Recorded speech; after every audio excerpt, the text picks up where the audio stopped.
ಈಗಾಗಲೇ ಕಿತ್ತೂರು ಕರ್ನಾಟಕದಲ್ಲಿ ಏನಾಗಬಹುದು ಅನ್ನುವಂತ ಮಾಹಿತಿಯನ್ನು ನೀಡ್ತೀವಿ. ಕಲ್ಯಾಣ ಕರ್ನಾಟಕ ಭಾಗದ ಮಾಹಿತಿಯನ್ನು ನೋಡಿದ್ದೇವೆ.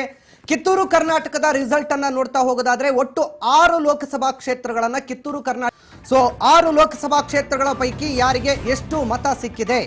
ಗಡಿ ಕ್ಷೇತ್ರದ ಕಿರೀಟ ಯಾರಿಗೆ? ಕೈಗೋ ಕಮಲಕ್ಕೋ? ಯಾರಾಗ್ತಾರೆ ಬೆಳಗಾವಿ ಲೋಕಸಭಾ ಕ್ಷೇತ್ರದ ಚಕ್ರಾಧಿಪತಿ?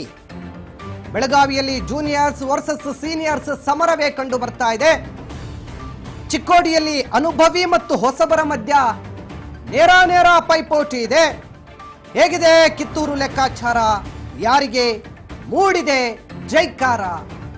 ಇದೀಗ ಈ ಬಗ್ಗೆ ರಾಜ್ ನ್ಯೂಸ್ ಕಿತ್ತೂರು ಕರ್ನಾಟಕ ಭಾಗದ 6 ಲೋಕಸಭಾ ಕ್ಷೇತ್ರಗಳ ಮಾಹಿತಿಯನ್ನು ನಿಮ್ಮ ಮುಂದೆ ನೀಡ್ತಾ ಹೋಗ್ತೀವಿ.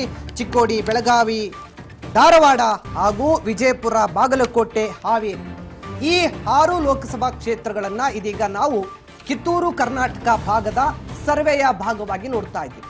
ಹಾಗಾದ್ರೆ ಪವಿತ್ರ, ಕಿತ್ತೂರು ಕರ್ನಾಟಕ ಭಾಗದ ಚಿಕ್ಕೋಡಿಯ ಲೋಕಸಭಾ ಕ್ಷೇತ್ರದ ರಿಸಲ್ಟ್ ಏನಾಗಬಹುದು ಪವಿತ್ರ? ಖಂಡಿತ ನೀವು ಹೇಳ್ದಂಗೆ ಈಗಾಗಲೇ ಅಲ್ಲಿ ಕಿರಿಯರ ನಡುವೆ ತೀವ್ರ ಪೈಪೋಟಿ ಇದೆ. ಇಲ್ಲಿ ಒಂದಷ್ಟು ಜನ ಈಗಾಗಲೇ ಇರುವಂತಹ ಹಾಲಿ ಸಚಿವರ ಮಕ್ಕಳನ್ನ ಕೂಡ ಕಣಕ್ಕೆ ಇಳಿಸಿರೋದನ್ನ ನಾವು ಗಮನಿಸಬಹುದು. ಸೊ ಕಿತ್ತೂರು ಕರ್ನಾಟಕದಲ್ಲಿ 6 ಲೋಕಸಭಾ ಕ್ಷೇತ್ರಗಳ ಪೈಕಿ 4 ಬಿಜೆಪಿಗೆ, ಕಾಂಗ್ರೆಸ್ಗೆ 2, ಇತರೆ ಇಲ್ಲ 0. ಇದು ನವರಾಜ್ ನ್ಯೂಸ್ ನ ಮೆಗಾ ಸರ್ವೆಯಲ್ಲಿ ಬಂದಂತಹ ರಿಸಲ್ಟ್. ಎನ್ಡಿಎಗೆ ಸಿಗ್ತಾ ಇದೆ 4 ಕ್ಷೇತ್ರಗಳಲ್ಲಿ ಗೆಲುವು ಅನ್ನೋದು ನಮ್ಮ ಸರ್ವೆಯಲ್ಲಿ ಗೊತ್ತಾಗಿರೋದು. ಕಾಂಗ್ರೆಸ್ಗೆ 2 ಕ್ಷೇತ್ರಗಳಲ್ಲಿ ಗೆಲುವು ಆಗತ್ತೆ ಅನ್ನುವಂತಹ ಮಾಹಿತಿ ಲಭ್ಯವಾಗ್ತಾ ಇದೆ. ಇರೋದು 6 ಕ್ಷೇತ್ರಗಳು: ಚಿಕ್ಕೋಡಿ, ಬೆಳಗಾವಿ, ಧಾರವಾಡ, ವಿಜಯಪುರ, ಬಾಗಲಕೋಟೆ, ಹಾವೇರಿ. ಹಾಗಾದ್ರೆ ಯಾವ ಕ್ಷೇತ್ರಗಳಲ್ಲಿ ಕಾಂಗ್ರೆಸ್ ಮೇಲುಗೈ ಸಾಧಿಸಿದೆ, ಯಾವ 4 ಕ್ಷೇತ್ರಗಳಲ್ಲಿ ಬಿಜೆಪಿ ಮೇಲುಗೈಯನ್ನ ಸಾಧಿಸಿದೆ ಅಂತ ಈಗಾಗಲೇ ಹೇಳ್ದಂಗೆ ತುಂಬಾ ಚಿಕ್ಕವರು, ತುಂಬಾ ಹಿರಿಯರು ವರ್ಸಸ್ ಇಲ್ಲಿ ಆರಂಭವಾಗುತ್ತೆ. ಇನ್ನ ಕಿತ್ತೂರು ಕರ್ನಾಟಕದ ಚಿಕ್ಕೋಡಿ ರಾಜ ಸರ್ವೆಯನ್ನ ನಾವು ನೋಡೋದಾದ್ರೆ, ಚಿಕ್ಕೋಡಿಯಲ್ಲಿ ಒಟ್ಟು ಸ್ವೀಕರಿಸಿದಂತಹ ಕರೆಗಳು ಬರೋಬ್ಬರಿ 10,012 ಕರೆಗಳನ್ನ ನಾವು ಸ್ವೀಕಾರ ಮಾಡಿದ್ವಿ.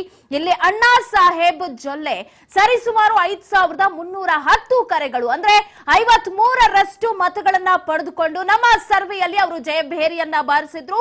ಜನಗಳ ಮತ ಅವರಿಗೆ ಹೆಚ್ಚಾಗಿ ಬಂದಿತ್ತು. ಇನ್ನ ಪ್ರಿಯಾಂಕಾ ಜಾರಕಿಹೊಳಿ, ಸತೀಶ್ ಜಾರಕಿಹೊಳಿ ಅವರ ಪುತ್ರಿ ಅಲ್ಲಿ ಅಪೋಸಿಟ್ ಆಗಿ ನಿಂತಿರೋದು, ಕಣದಲ್ಲಿರೋದು ಕಾಂಗ್ರೆಸ್ ಅಭ್ಯರ್ಥಿಯಾಗಿ. ಅವ್ರಿಗೂ ಏನ್ ಕಮ್ಮಿ ಇಲ್ಲ, ಯಾಕಂತ ಹೇಳಿದ್ರೆ ಈಗಷ್ಟೇ ಇಳಿತಾ ಇದ್ದಾರೆ ಚುನಾವಣಾ ಅಖಾಡಕ್ಕೆ. 4,702 47% ಮತಗಳು ಅಲ್ಲಿ ಪ್ರಿಯಾಂಕಾ ಜಾರಕಿಹೊಳಿಗೆ ಬಂದಿರೋದನ್ನ ನಾವು ಗಮನಿಸಬಹುದು. ಇದು ಚಿಕ್ಕೋಡಿಗೆ ರಾಜ್ಯ ಸರ್ವೆಯಲ್ಲಿ ಸಿಗದಂತಹ ಮತಗಳ ಸಂಖ್ಯೆ. ಇಲ್ಲಿ ಯಾರು ಗೆಲ್ತಾರೆ ಅಂತ, ಅಣ್ಣಾ ಸಾಹೇಬ್ ಜೊಲ್ಲೆ ಅವರು ಗೆಲ್ತಾರೆ ಅಂತ ಗೊತ್ತಾಯ್ತು. ಇನ್ನು ಬೆಳಗಾವಿಯಲ್ಲಿ ಅತಿ ಹಿರಿಯರು, ಅತಿ ಕಿರಿಯ ಅಂತ ಹೇಳ್ಬಹುದು. ಸತೀಶ್ ಒಂದು ಕಡೆ, ಜಗದೀಶ್ ಶೆಟ್ಟರ್ ಹಾಗೆ ಮೃಣಾಲ್ ಹೆಬ್ಬಾಳ್ಕರ್ ಇರೋದು. ಹೆಬ್ಬಾಳ್ಕರ್ ಅವರ ಪುತ್ರ ಹಾಗೆ ಮಾಜಿ ಸಿಎಂ, ಸಾಕಷ್ಟು ಅನುಭವವನ್ನ ಉಳ್ಳಂತಹ ಜಗದೀಶ್ ಶೆಟ್ಟರ್ ಅವರು ಇದ್ದಾರೆ. ಆದ್ರೆ ಇಲ್ಲಿ ಗೆಲುವನ್ನ ಸಾಧಿಸೋದು ಮೃಣಾಲ್ ಹೆಬ್ಬಾಳ್ಕರ್ ಅನ್ನುವಂತಹ ಮಾಹಿತಿ ನಮ್ಮ ಸರ್ವೆಯಲ್ಲಿ ಸಿಕ್ಕಿದೆ. ಸೊ ಇಲ್ಲಿ ಜಗದೀಶ್ ಶೆಟ್ಟರ್ ಅವರಿಗೆ ಹಿನ್ನಡೆಯಾಗಿದೆ. ಅಲ್ಲಿ ವಲಸೆ ಹೋಗಿ ಅಲ್ಲಿ ನಿಂತಿದ್ದಾರೆ. ಗೋ ಬ್ಯಾಕ್ ಅನ್ನೋದು ಕೂಡ ಅಲ್ಲಿ ಕೇಳಿ ಬಂದಿತ್ತು. ಚಿಕ್ಕೋಡಿ ಮತ್ತು ಬೆಳಗಾವಿ, ಒಂದರಲ್ಲಿ ಬಿಜೆಪಿ ಬಂದ್ರೆ ಒಂದರಲ್ಲಿ ಕಾಂಗ್ರೆಸ್ ಅಂತ ಹೇಳ್ತಾ ಇದೆ. ಇನ್ನುಳಿದಂತ ಕ್ಷೇತ್ರಗಳನ್ನ ನೋಡ್ತಾ ಹೋಗೋದಾದ್ರೆ, ಧಾರವಾಡ ಲೋಕಸಭಾ ಕ್ಷೇತ್ರ ಸರ್ವೆಯಲ್ಲಿ ನಮಗೆ ಬಂದಂತ ಕರೆಗಳ ಸಂಖ್ಯೆ 4,621. ಆ 4,621 ಕರೆಗಳ ಪೈಕಿ ಪ್ರಹ್ಲಾದ್ ಜೋಶಿ ಬಿಜೆಪಿಯಿಂದ ಸ್ಪರ್ಧೆ ಮಾಡಿದ್ದಾರೆ. ಅವ್ರಿಗೆ 2,413 ಕರೆಗಳು ಬಂದಿದೆ. 52% ಓಟ್ಗಳನ್ನು ಪಡೆದಿದ್ದಾರೆ. ವಿನೋದ ಸೋಟಿ ಅವರು ಕಾಂಗ್ರೆಸ್ನಿಂದ ಸ್ಪರ್ಧೆ ಮಾಡಿದ್ದಾರೆ. ಅವರಿಗೆ 48% ಮತ ಬಂದಿದೆ. 2,208 ಮತಗಳನ್ನು ಪಡೆದಿದ್ದಾರೆ. ಸೊ ಈ ನಿಟ್ಟಿನಲ್ಲಿ ಇಲ್ಲಿ ಬಿಜೆಪಿ ಕೇಂದ್ರ ಸಚಿವರಾಗಿರುವಂತಹ ಪ್ರಹ್ಲಾದ್ ಜೋಶಿ ಅವರು ಬಿಜೆಪಿಯಿಂದ ಸ್ಪರ್ಧೆ ಮಾಡಿದ್ದಾರೆ. ಅವರೇ ಗೆಲ್ತಾರೆ ಅನ್ನುವಂಥ ಮುನ್ಸೂಚನೆ ಸಿಗ್ತಾ ಇದೆ. ಸೊ ಕ್ಷೇತ್ರ ಪುನರ್ವಿಂಗಡಣೆ ನಂತರ 2009, 14, 19 ನಿರಂತರವಾಗಿ ಗೆಲ್ತಾ ಬಂದಿರುವಂತಹ ಪ್ರಹ್ಲಾದ್ ಜೋಶಿ ಕೂಡ ಈ ಬಾರಿ 4ನೇ ಬಾರಿ ಗೆಲುವನ್ನು ಸಾಧಿಸ್ತಾರೆ ಅನ್ನುವಂಥ ಮಾಹಿತಿ ಸಿಕ್ಕಿದೆ. ಇನ್ನು ಮತ್ತೊಂದು ವಿಜಯಪುರದ ಲೋಕಸಭೆಯ ಸರ್ವೆಯನ್ನು ನೋಡ್ತಾ ಹೋಗೋದಾದ್ರೆ, ಒಟ್ಟು ಸ್ವೀಕರಿಸಿದಂತ ಕರೆಗಳ ಸಂಖ್ಯೆ 6,633. ಈ ಪೈಕಿ ರಮೇಶ್ ಜಿಗಜಿಣಗಿ ಅವರಿಗೆ ಬಿಜೆಪಿಯಿಂದ ಸ್ಪರ್ಧೆ ಮಾಡಿದ್ದಾರೆ. ಅವರಿಗೆ 3,721 ಕರೆಗಳು ಬಂದಿದೆ. 52% ಓಟ್ ಅನ್ನು ಪಡೆದಿದ್ದಾರೆ. ರಾಜು ಅಲಗೂರು ಅವರು ಕಾಂಗ್ರೆಸ್ನಿಂದ ಸ್ಪರ್ಧೆ ಮಾಡಿದ್ದಾರೆ. 2,912 ಕರೆಗಳು ಬಂದಿದೆ.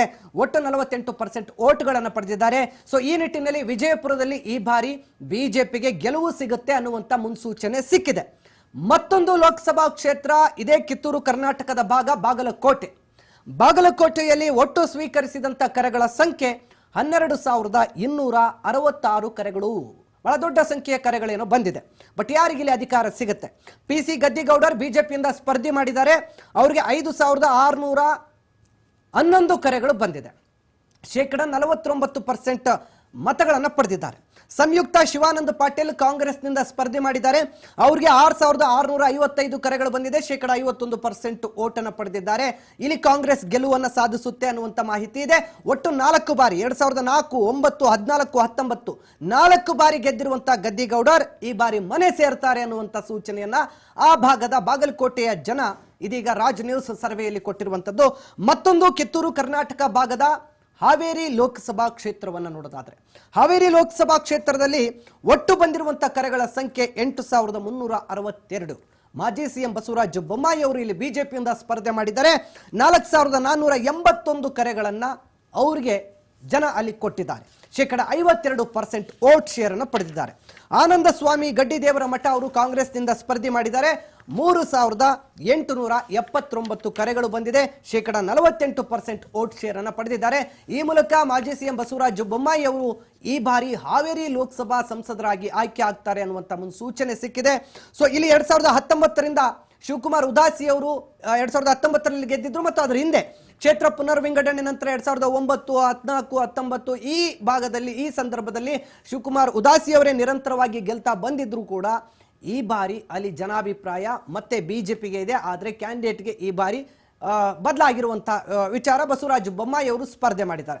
ಸೊ ಒಟ್ಟು ಕಿತ್ತೂರು ಕರ್ನಾಟಕ ಭಾಗದ 6 ಲೋಕಸಭಾ ಕ್ಷೇತ್ರಗಳ ಪೈಕಿ ಕಾಂಗ್ರೆಸ್ 2, ಬಿಜೆಪಿ 4. ಸೊ ಬಿಜೆಪಿಗೆ ಕಿತ್ತೂರು ಕರ್ನಾಟಕ ಭಾಗದಲ್ಲಿ ಹೆಚ್ಚಿನ ಒಲವು ಸಿಗುತ್ತೆ ಅನ್ನುವಂಥ ಮಾಹಿತಿ ರಾಜ್ ನ್ಯೂಸ್ ಸರ್ವೆಯಲ್ಲಿ ಸಿಕ್ಕಿದೆ. ಇನ್ನುಳಿದ ಭಾಗಗಳ ಮಾಹಿತಿಯನ್ನು ಕೊಡ್ತೀನಿ ಚಿಕ್ಕದೊಂದು ವಿರಾಮದ ಬಳಿಕ.